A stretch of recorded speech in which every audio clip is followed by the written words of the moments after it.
guys! Good morning! Welcome back to my channel. Andito kami ngayon sa University of Macau. Magpipiknik kami.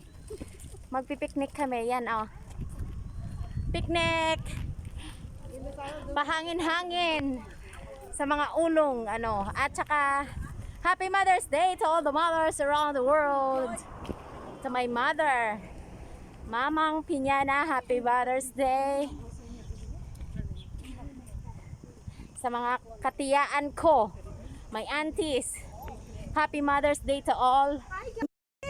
Ayan guys, andito kami, nagpipiknik kami sa may University Macau. Ito yung lake dito, maganda, nakaka-fresh ng kaluluwa.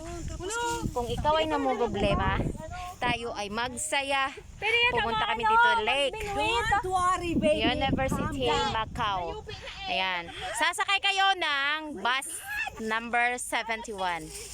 Ayan. Don't worry. Ganda kaya, nakaka-refresh ng mind na magulo. Ayan. Mind na magulo. Ayan. Tingnan nyo guys. Pakita ko sa inyo.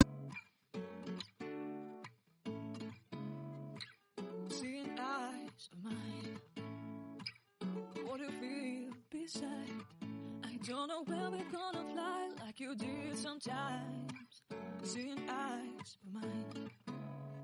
Love, love, love. I wanna be strong, strong. We're doing wrong, wrong, wrong. But I'll try to.